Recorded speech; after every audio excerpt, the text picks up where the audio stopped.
Is the start. It's a good start. It's a great Yeah, start. it's the first win. And why do we play? You play to win the game. And what do we want? I want winners. I'm not bipartisan. I'm not bipolar. I'm not Biden. I'm by winning. I win here and I win there. What's up, kinfolk? It's RJ Young. I am not on a step mill. If this is your first time watching, adapt and respond. Thank you for joining us here. We talk college football. We talk football year round. If you're into that, go ahead and hit that subscribe button, like this video, and answer the question in the comments below. What do you think the score will be for Oklahoma versus Michigan? That's a top 25 matchup. It is the Saturday night game. It is the biggest game of the weekend, and there is a lot to play for. There is the SEC's dominance at stake. There's the Big Ten's dominance at stake.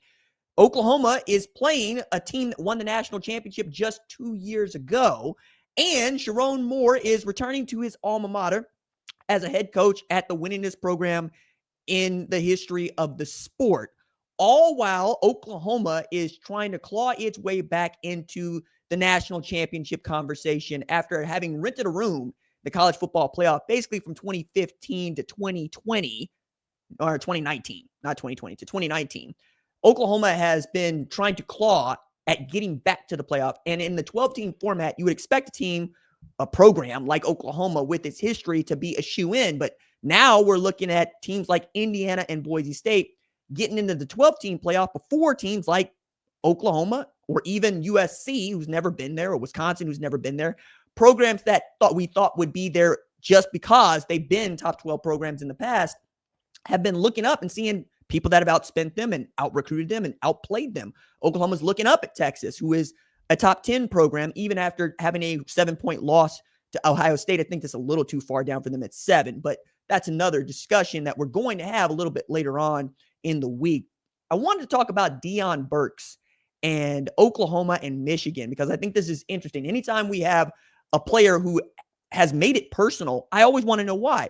And in the case of Dion Burks, you're talking about a dude that was raised in Big Ten country, who played Big Ten football, and was never looked at Michigan as a guy that could help them. Well, this is very interesting given Michigan has needed wide receivers the last couple of years. They've really depended on their tight end play, Colston Loveland, and here lately Marlon Klein.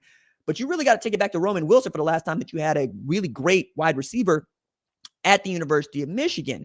And I think Dion Burks would have checked all the boxes that he needed. He played 2023 at Purdue, Big Ten school, 47 catches, 623 yards, transfers to Oklahoma, where he expected to star and got off to a really great start, 31 catches, 245 yards, I think 3 touchdowns. Then he had the injury after the Tulane game, or in the Tulane game, and we didn't really get to see much of him for the rest of the year. He could have gone to another school, probably would have made a little bit more money, mostly because Oklahoma wasn't going to overpay for production that wasn't there. Could have gone in the NFL draft, but he was concerned about his good name. And one of the reasons he wanted to stick at Oklahoma is to give the program what it had asked for, the promise that he'd shown in a spring game even 2 years ago, where he is one of the strongest wide receivers in the sport. I mean, I see a lot of Amon-Ra St. Brown in what we can find in Dion Burks' game. But now he's going to level up a little bit more because he comes out of Inkster in Michigan and started his, career in high school at Belleville, where he starred.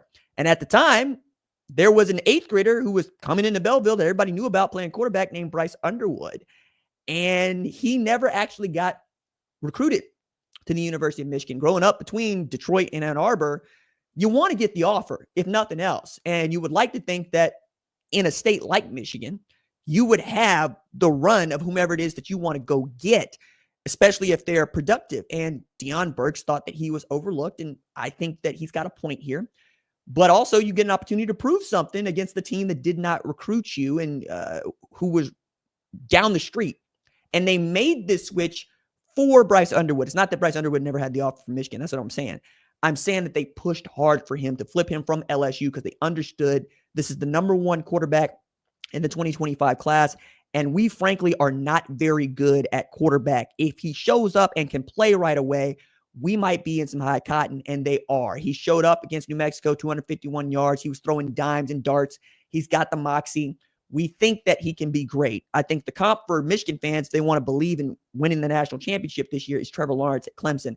The defense is going to be the defense. You get some help at wide receiver, you're going to be just fine because we know the run game is going to be there. Justice Haynes had his best day as a tailback in college football with 159 yards, rushing against New Mexico. I think for Brent Venables in that defense, that's going to be what you want to do. You want to stop Michigan running the football well, particularly in the second quarter and in the third quarter. You want to give John Mateer and Ben Arbuckle as many opportunities to go get 6 as you can.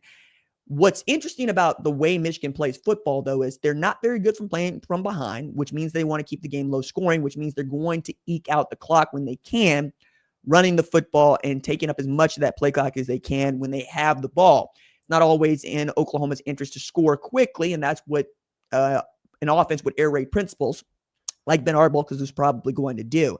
Now, Keontae Lewis and Dion Burks are just a couple of those guys that I expect will show up. I would really like to see some more from Jaden Knott in this game, but Torrey Blaylock showed a lot against Illinois State. He'll be there. If Oklahoma can put the brakes on whatever passing offense Michigan shows up with, I think Oklahoma wins this game.